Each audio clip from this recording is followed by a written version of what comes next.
Good day, everyone. This is Rita Choi, founder of Asia HRM. Asia HRM is a human resources community focusing on coaching and leadership. We help organizations build high-performing teams using different team coaching tools. Coaching is something very close to our heart. That's why we have a coaching platform called Coaching Engage Plus, connecting qualified coaches to their potential clients. And our platform is AI augmented. And recently, we have dealt with a lot of Gen Z coaching. If Gen Z is something which is on your mind, and if you need any support from us, we are more than happy. Back to our HR Leaders series. Last week, we talked about psychological safety. Without having psychological safe environment, people will not speak up, not to mention step up. And this time, we talk about another topic, culture first. In the era of AI transformation, some people said that, have we taken care of the mindset change of employees? Actually, it's a kind of cultural change. I can remember that one of the ex-general manager of a global company ever said that culture is like the roots of a tree, and the people are the branches. The fruits are the business result. Do you agree with it? But at least we can see the importance of culture. And today, we are so glad that we have invited an expert in this area, Ms. Jiejun Yan, who is the Workplace Advisory and Change Consultant, Senior VP for Asia Pacific Lead, Edelman, Singapore. She's going to talk about culture first, driving AI transformation through habits and momentum. We can simply call her JJ. JJ has 20 years of consulting, coaching, training, and in-house experience across change, culture, employee engagement, employer brand communications, and she has a master's degree in change from INSEAD. Without further ado, I would love to introduce you to JJ so that she can walk us through the deck that she has prepared for this session, followed by Q&A. And taking this opportunity, if you are watching our live session today, just say hi to us. And in the meantime, just feel free to put your questions and comments in the comment box. JJ will get all of these answered. Thank you so much, JJ. The floor is yours. Jiejun, the floor is yours. Thank you. Great. Thanks, Rita. So I'm just going to try to present the slides on my end, and then let's see whether that works. Okay. Yeah.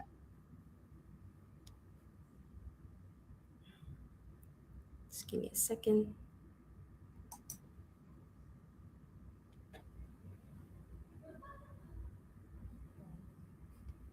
Is it working, Rita? If it's not, maybe you can go ahead. Sure. Okay. So this is the cover slide, right? JJ, go ahead. Okay. Yeah. Okay, thanks, Rita. Yeah, appreciate your help. Thank you. Collaboration always, right? As a community of HR professionals. Thank you. So Rita, thank you so much. I really love the analogy you had. Organic metaphors are always, my favorites. And I love the idea that, people are the branches, the leaves, the solid roots, and really the businesses bear fruits when people work together to help the organization thrive.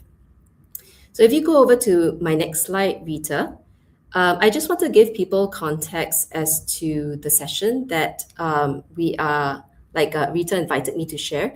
I would be honest to say that, in this really fast-paced environment where I'm working with client organizations in culture change, strategic internal communications around AI culture and transformation, it is so fast moving, right? Like every day we're opening up our phones, social media, the news, the organizations are rolling out learning modules around AI. So it was a really good opportunity when Rita reached out for me to kind of reflect, starting into this year as well, as to what kind of patterns am I seeing in the client organizations I'm working with, and also within Edelman as part of the Asia Pacific leadership team, because we're driving our own AI transformation as well. So this slide kind of helps me frame how I'm thinking around it. So if we zoom out a little bit, I really enjoyed reading Microsoft's annual Work Trends Index 2025, which they coined this new term called the frontier firm. I know there are many terms out there. I do hear organizational leaders referring to this term, so I'll just use this for the sake of this presentation. What I really appreciated about the report, which anyone can go to the Microsoft website and download it, is that it clearly articulates, after talking to many leaders, around the different phases in which leaders are seeing the future of AI in terms of the business operating model. On this slide here, you can see phase one, which is really human and AI assistant. And that's something that we are all very familiar with. You know, whether or not it's in the organization already or in daily life, many of us are just using a lot of the AI tools to search for information, tips, and some of us are even chatting to it when we're stressed, right? I know a lot of us are doing this right now. In phase two is really when there is a lot more agentic, proactive roles and responsibilities of the AI tool. So imagine you are a human agent boss and you're partnering very closely to a more autonomous AI who you're setting high level outcomes, parameters, and you're testing it to embed it within the workflow so that it proactively pushes, scans, gives you information and signals and develops things at a higher level of intelligence. When we talk about phase three, and rest assured, you know, many organizations are very far from stage three. People are just conceptualizing or ideating around like a true team setup where it's a human agent boss, and then you have many agents within your team. So the reality of how I'm talking to organizations, observing, and also a lot of the research data points out there, thankfully, to not feel overwhelmed, many of us are entering phase one, which is defined as every employee is using the AI assistant. So we are still in organizations where pockets of the organization are not really using the AI assistant to do daily tasks. And then some organizations are entering into phase two. And again, from what I observe, it's pockets. I'm not sure there's even one organization out there, including the technology firms, where every single employee, every single department has like an agentic relationship with their teams. A lot of research is showing that pilots are still failing to scale, but nothing is stopping the technology moving at the pace it is now to reach that stage. So I think a point of reflection for you maybe is to think about, where is your organization right now? Are you entering phase one? Are you already in phase one, entering phase two? Because I've kind of developed my thinking around this, because majority of us are here, and maybe these are some of the challenges that you're facing. You know, you could have your C-suite, your CEO coming to you saying that I'm already thinking, or I've just launched the AI strategy. I need HR, communication professionals, change professionals in my organization to come together and enable an AI-enabled culture. They might also be coming to you where leaders are saying that we've already rolled out the AI tools, but there's some resistance in teams or departments in using them.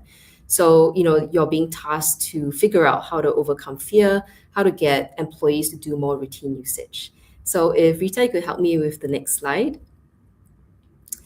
So before I go into the meat of the content, I would like to encourage all of us to really, you know, pause and take a deep breath. You know, thank you so much for joining during your lunch hour if you're in Singapore. I know you've probably spent the morning in a lot of meetings and video conferences, so thank you for joining us. Sometimes it can be very overwhelming to learn about AI because it's just constantly changing the technology and the implications of what's happening. Transformation is complex. It's a multi-year journey. But I do believe, in discussing with Rita, we have so many passionate HR comms professionals who are, you know, have a great growth learning mindset And each time we interact as a community and learn from each other, we're learning every step of the way to help our organizations get there. So we go to the next slide. I thought, even though sometimes it's a little bit cheesy to talk about what I do, this might be your new introduction to Edelman and what I do as well, for some context as to my sharing. Because my next 4 enablers is really based on the observations on my projects. I'm working with client organizations as well as what's happening within Edelman. So within Edelman, we are a communication firm, and our job is really to partner organizations to evolve and promote brands and reputations of our clients. We have a specialist team of workplace advisory. There's 50 of us globally, with some of us in Asia Pacific, and we do everything from culture change to internal communications to employer brand. So if you go on to the next slide, Rita, I just wanted to show you that I want to talk about where Edelman ourselves are in our AI transformation, because as part of the Asia Pacific leadership team, I do believe that we're learning lessons along the way to validate what we know around transformation enablers and what is really happening in this moment in time. There is no AI playbook, as we know. So each time as a community we're interacting, we're learning as to what is happening and what's working in the AI culture space. So over to the next slide. I created a little bit of a cheesy acronym. I'm not always a fan of acronyms, but I really believe they work with learning retention, right? So as I went into 2026, I, like maybe some of you, have come up with a new resolution to shape my physical and mental well-being. And I thought SHAPE was a really good acronym to kind of talk around the 4 enablers when it comes to culture shifts for AI transformation. The first one is around systems thinking. The second one is around habits, and this is a really critical bit I would love to talk more about, because we do find this is the number 1 enabler in scaling and really embedding that AI-driven culture.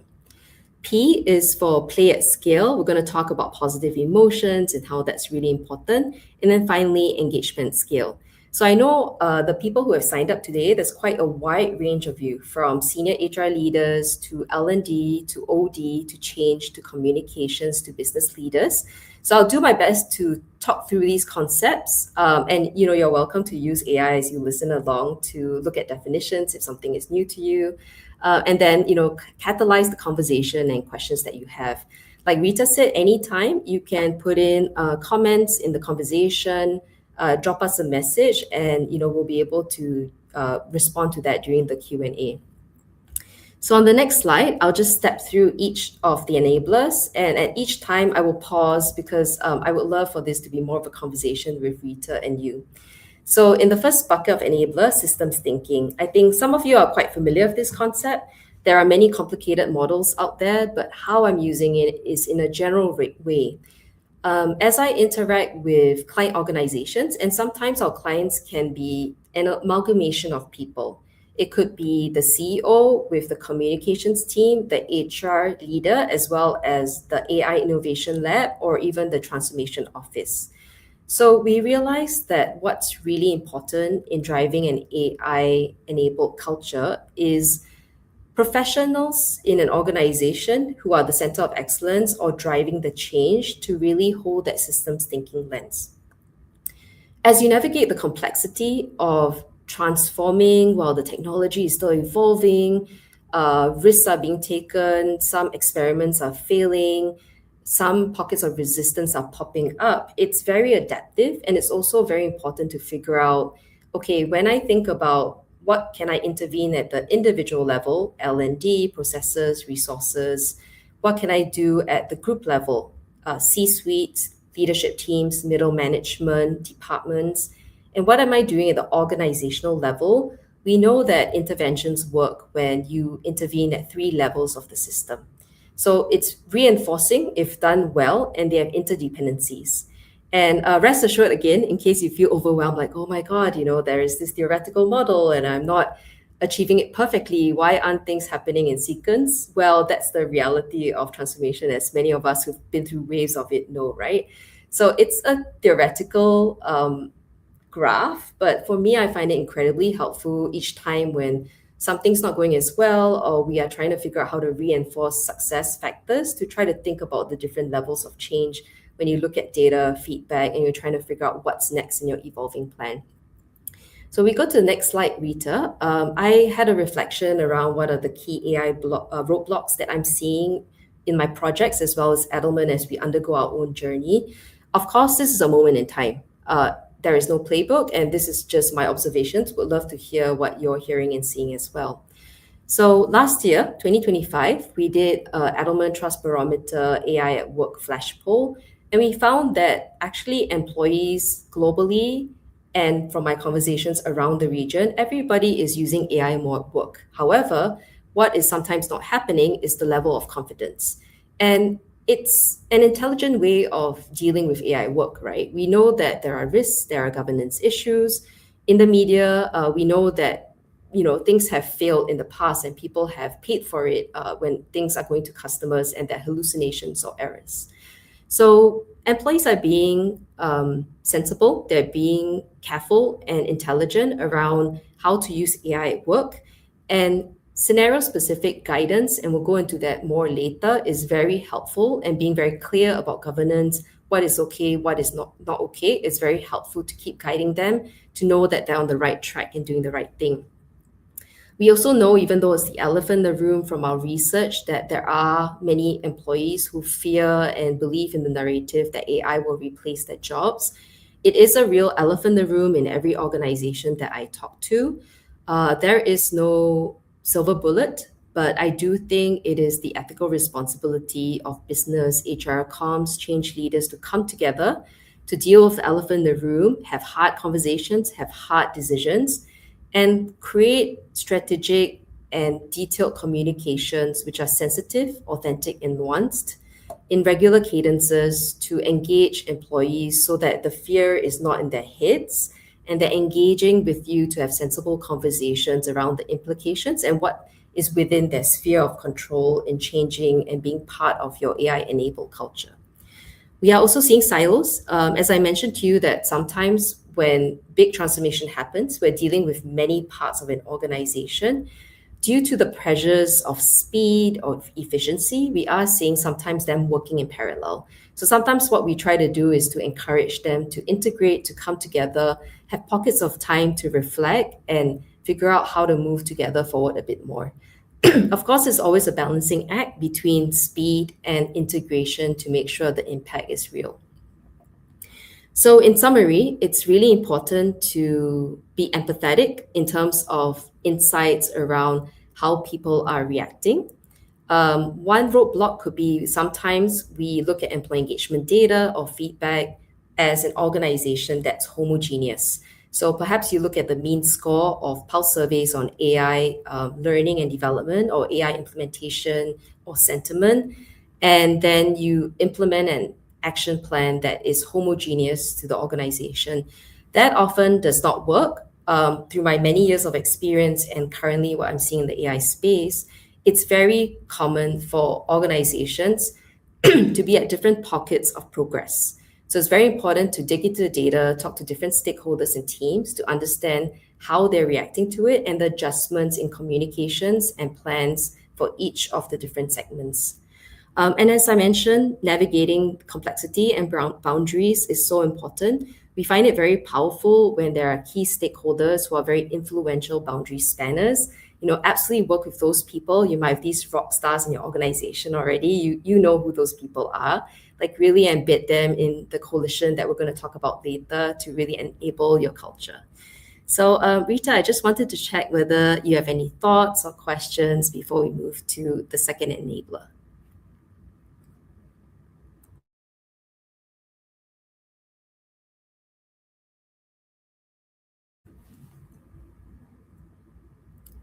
Rita, can you hear me? Yeah. You could move on to the next. Okay, great. I can see you now, Rita. So I can hear you. Sorry. Okay, so I would love to hear more from you about the silo part. I think this is also very practical, right? How do we better align across functional teams to break down the silos and drive AI transformation as a unified system? Can you share with us some tips or some stories?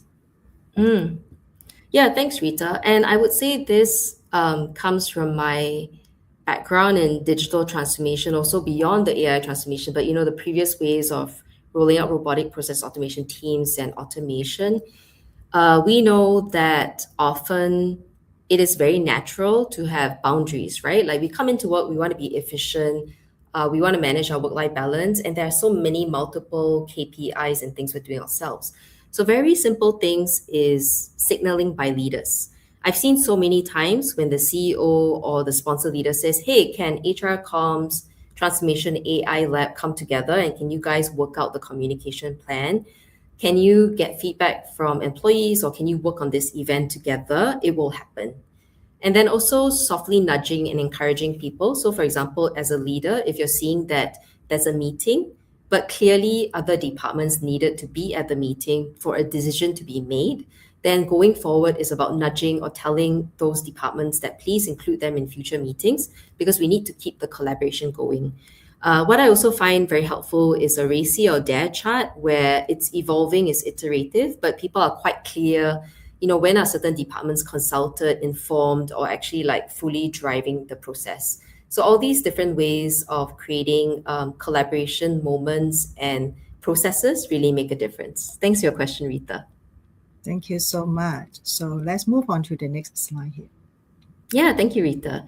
So I love this section, and I think it's so important, especially as we're starting the new year, and there's so much neuroscience around how when we're failing at New Year resolutions or change, it's not that we are horrible people lacking motivation, but it's really that we don't have the right tiny habits to rewire the way we're leading our lives or how we are learning and thinking. So over to the next slide.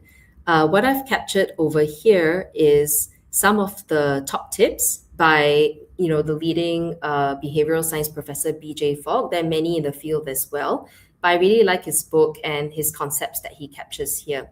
So these 5 areas, I do see it playing out in successful clients who are entering phase 1 and embedding phase 1 well as Edelman, where we're embedding phase 1 and entering phase 2. So I think the first one, which is easier to do, is to encourage employees to use AI once a day for 30 seconds or a little bit more. BJ Fogg is very big at 30 seconds or less is the magic number. He's done experiments with 30,000 people. But I do believe over time, if you see number 5 point, there's also a natural progression. I think us as leaders and HR professionals asking people to start with 30 seconds, it feels not overwhelming. It feels like something you can manage. And then naturally, as they get excited, they're seeing results. And when people use AI, they're really seeing results. I save a number of hours. I was able to come up with a new idea. I research and learn new materials that I didn't know before. Naturally, it will progress. So what I often do as a leader, and we do it at Edelman as well, is we try to actively ask our teams to rewire and build that habit. So someone might be approaching me on a new client project or talking about knowledge management for our own operations. I tend to ask the team members, is there a way we can use the enterprise AI tools to be more efficient or innovate things that we're doing? So just always asking that question each time they come to me when it sounds like they're going to spend a lot of time on something or we've done things the same way for a very long time, really sort of builds that micro habit.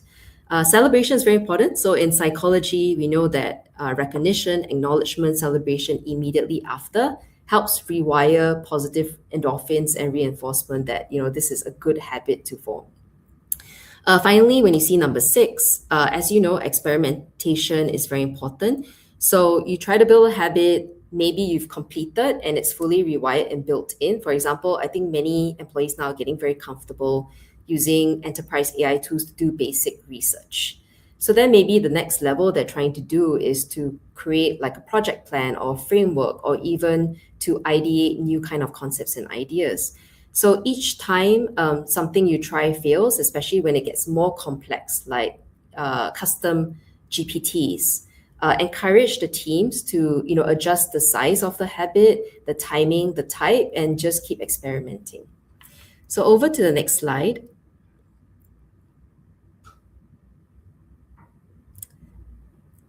We are going on to the enabler play at scale, but I also wanted to check in with Rita, whether you have any questions or comments at that point. How do you feel yourself, Rita, about habit building? I think with the new year, this is a very hot topic for all of us, right, Rita? Yeah, very true. Actually, I'm very impressed with the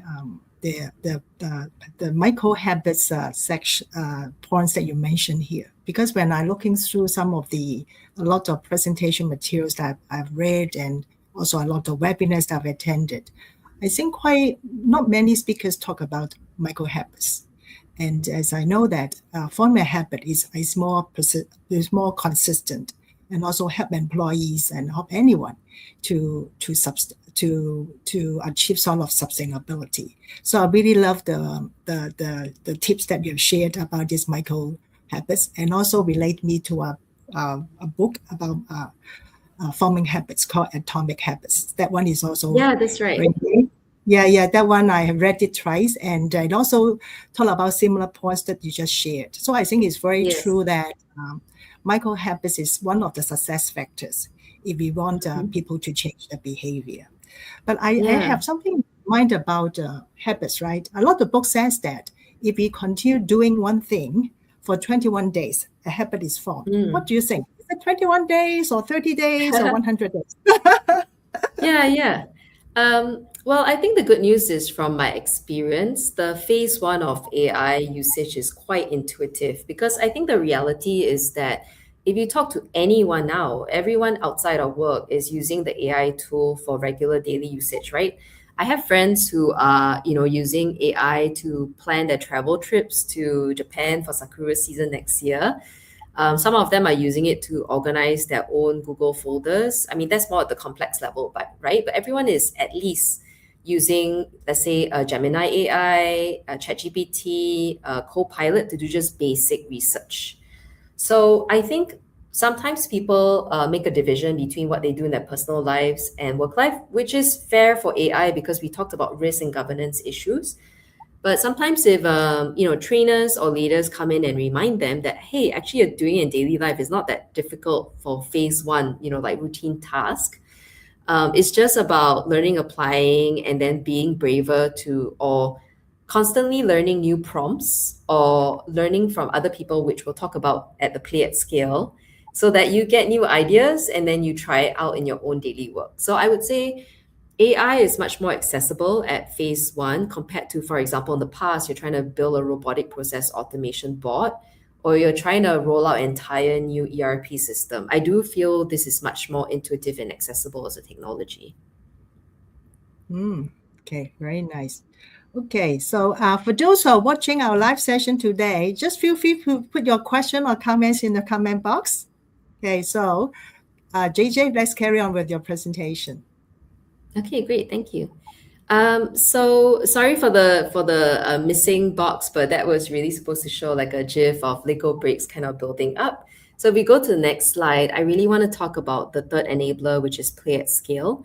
I would love to affirm that for many of us who, were leading culture change in the previous waves of digital transformation, it is also proving true in this wave that positive emotions, creating engagement with AI is really the way to go. So I think a lot of learning and development professionals know that classic model around the stress zone and the stretch zone. So absolutely, we know the neuroscience behind this. When people feel happy, excited, relaxed, and as Rita says, psychologically safe to experiment and learn and try, the neuroscience shows that we're much more productive and effective at learning retention. We're also more willing to experiment and push boundaries in our learning and application. So number one continues to be growth mindset, but I do prefer to call it now an evolve mindset because with AI technology constantly changing, we have to remind teams that having mastered the AI tool in January 2026 is very different in February or March because the AI tools are constantly upgrading their functionalities. The quality of the modeling and the learning and the output is improving. So what is possible today and tomorrow is just very different. So even for myself and what we're seeing in Edelman is, For example, I might be working with the Japan Edelman team, and in order to collaborate, sometimes they're sending me things fully in Japanese, which I'm not able to read at a business level. So sometimes using the enterprise tool, I use that to do the translation. While it is not perfect, it absolutely helps save hours in collaboration across cultures and languages. It captures the essence of what is in that document, and then we're able to much more rapidly have a conversation around what needs to be done for the next plan or the next phase of the work. So that's really important. For item two is very critical as well. So what we're finding in working with client organizations as well as with Edelman is that scenario-specific AI application and learning around what's working is very important, because AI can be a very generic tool. What makes it very powerful is learning the scenario in which you use it, how to use it, the best prompt to use it. So even in our AI learning sessions, we're learning that we might all be doing the same thing with the same tool, but some of us have honed much better prompts and are getting much better results. Or some people, as the functionalities are improving, are embedding some of the agentic AI workflow processes within our enterprise systems and are using it for the first time. So I find number two very important, and it's a little bit of a balancing act. I would say that learning across what I've seen in the last 12 months, when organizations are really at the stage of entering phase one, it might not be so easy to scale through practice sharing yet, because people are still a bit uncertain, not really sure whether it's working well, and a little bit shy to stand up as a best practice. But as your phase one sort of scales a bit more and you start actively reaching out, interacting for learning from different teams, the different case users of AI, and figure out what works well, that is a really, really good time to feature these case studies at town halls, internal comms newsletters, or your channels, which you're showcasing AI success stories, because that really helps you scale the play.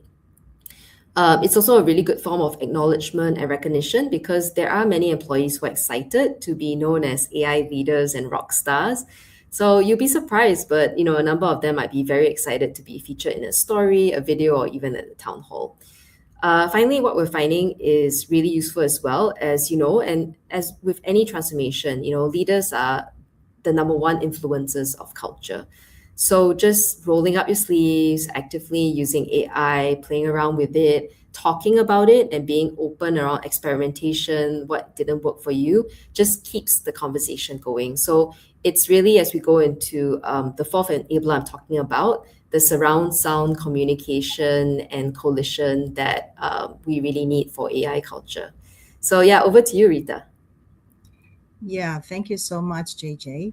While you're talking about leader role modeling, right? In what ways can leaders role model AI curiosity and usage to inspire their teams and normalize AI integration into their everyday workflow? Yeah, thanks, Rita. We'll go into it more for Enabler 4, but I really think while there's no perfect solution, the sort of surround sound idea is very powerful. So, just imagine if you're a leader coming into work and the enterprise AI tools at your fingertips, right? Are you actively using it yourself? Because then you're able to talk about it and discuss it with your team. And then you can invite them to share too how they are using AI. And also being vulnerable, right? We know that psychological safety is when a senior leader comes and said, hey, I tried using this enterprise AI tool this way, but I don't think I had the best prompts. The results that came back were generic or hallucinated. I don't think I fed it like the best prompt or uploaded the right resources. Can we talk about it? Maybe you guys can give me some tips or suggestions on how to do it better. I think that kind of vulnerability provides a more relaxed environment for leaders and teams to interact. And then you get a very good feel of the ground of how they're actually using AI, what issues they face, and you can also be that feedback loop to the center of excellence or the core team that's driving the change. Thank you so much. So as a leader, we use the tools by ourselves so that we can get a feel of the tools and also feel the challenges faced by our team and also be vulnerable, right? Right. Very nice. Yeah, that's very right. nice. Yeah. So as we go to the fourth enabler, and Rita, you can jump to the next slide, engage at scale. I think these are really the three key takeaways that are working well for AI transformation for companies in entering phase one or in phase one. So as I mentioned, I think absolutely critical, and lots of change research shows it. You need a very strong coalition of the C-suite, powerful, influential middle managers, and key leading departments from the AI lab to transformation office, HR, communications, organization development, change, all coming together to really come up with that strategy, plan, communications. I will be real to say that we all know it's very complex, right? So the reality of transformation is that you're not going to have the perfect plan. The technology is still evolving. So you start with something, but you stay connected together as you discover mistakes, gaps, problems, resistance. Just keep coming together to solve it together. We all know transformation roads are very bumpy, right? Some people use the analogy of like climbing a mountain. I think that's a good one. And I would even say it's a mountain ridge with many highs and lows. It's not as if like it's an upward climb. It's going to be up and down, up and down. I think it's very important to stay together and have candid conversations around if certain leaders are not being as supportive or misaligned, whether intentional or not. It's good to be that brave counsel, C-suite advisor, to have transparent, candid conversations on what's not working well for the coalition, to check in and then have candid conversations about how to be effective as a coalition team. Item 2 is around the surround sound effect that I talked about. So absolutely, leaders always under communicate, and communication needs to happen at different levels. So absolutely, strategic communications to give people a sense of direction, where they're going, and confidence, and then the cascading. So I was excited. It was a great town hall. I love hearing the CEO's passion and direction. Now, after the town hall, I have questions for my department head or my team leader. So equipping all the different middle managers and leads ahead of the post-town hall conversations is really essential. And I think, again, in navigating the complexity, it's not about having perfect consistency, but creating a general narrative framework, key messages, giving people, leaders, and managers a chance to highlight their own fears and challenges, and also to maybe even test for feedback some of the talking points and FAQs, improving them so that the middle managers and leaders feel confident to keep engaging the teams. And all these communication documents are live. They will continue to be adapted, and how people want it will be different. Maybe you've done a lot of written communications, then people want videos. Maybe you did one big town hall event with really interactive activities, then people just want like a recap of what happened. To round off, before we go to the ending slide, Rita, we've talked about it before, right? Like transformation is a multi-year journey, takes a lot of resistance and courage and patience. So, just keep up the momentum to all of us in the community who are driving transformation. So we can end off on the next slide, and over to you, Rita. Okay, so JJ, where you are sharing the collaboration, especially on point number 1, right, has made me to remember saying that if one person goes, he will only go very fast. But if we want to go far, we have to do it together. I think this is very true. And I also love your metaphor of surround sound. We need to communicate appropriately and sufficiently in order to get the ball rolling. I really love that. Thank you so much. Thank you.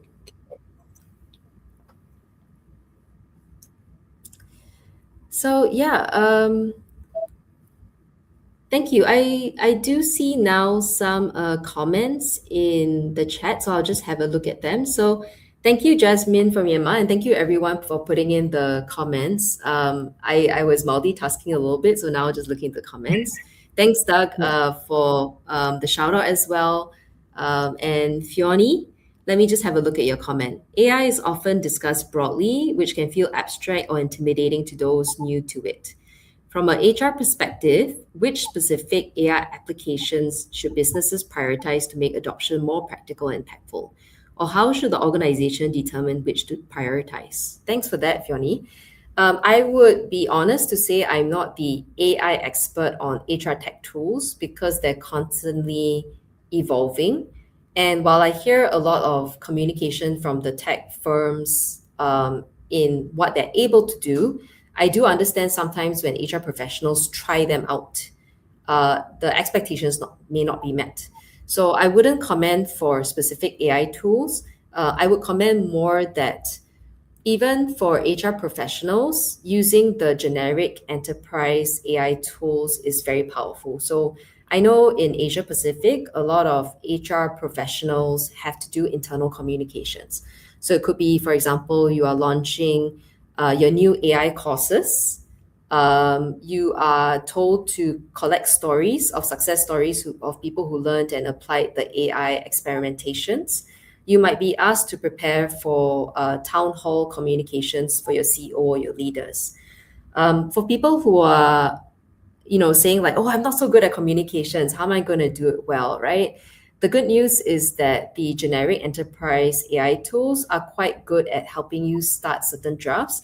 It may not be perfect and once, but it will give you courage and some level of validity, like how to start doing your communication messages and frameworks.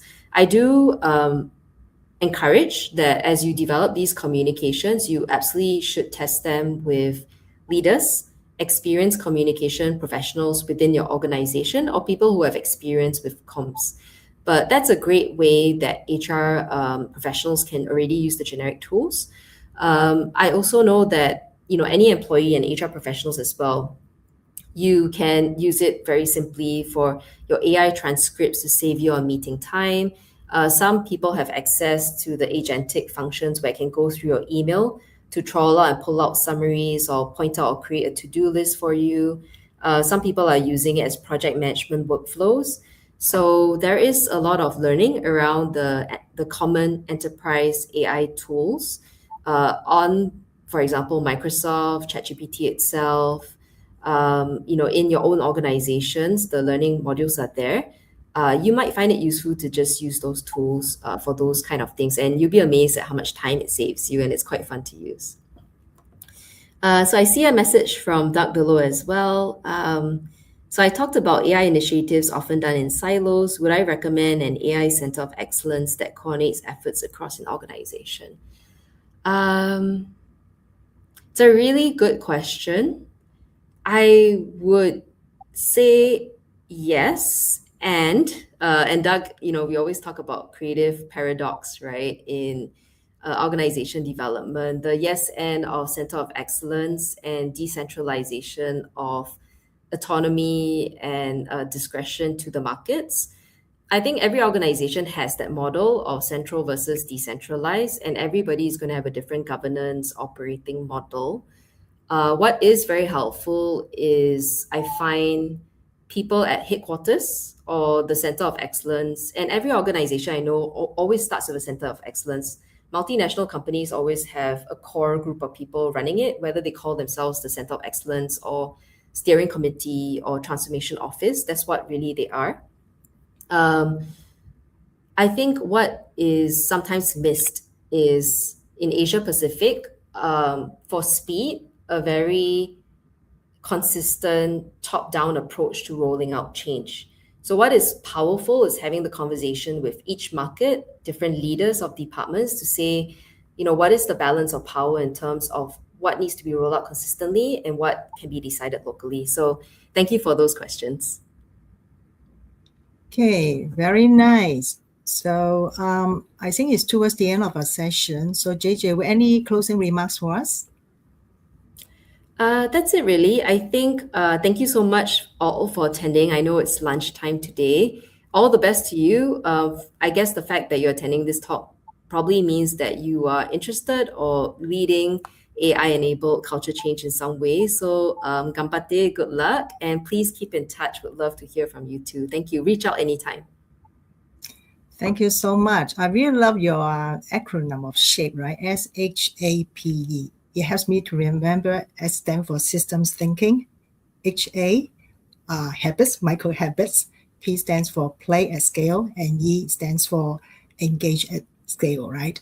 So at the end of the day, in order to overcome fear and everything, I think the most important thing is to form a micro habit and give it a try on all the AI tools that you need to use, and then have the leaders to be the role model, and have adequate and appropriate communication. And I'm sure that the company will be able to move from it depends on what phase they are now in, right? They are able to move from phase 1 to phase 2 or even to phase 3. Okay, thank you so much, Jiejun, for the wonderful session. A lot of insights, a lot of nuggets respond. Thank you so much. And thank you everyone for attending the session today. And we'll carry on with our Wednesday session next week. So have a very good day and enjoy the rest of the week. Thank you. Thank you. Take care. Bye-bye. Thank you. Take care.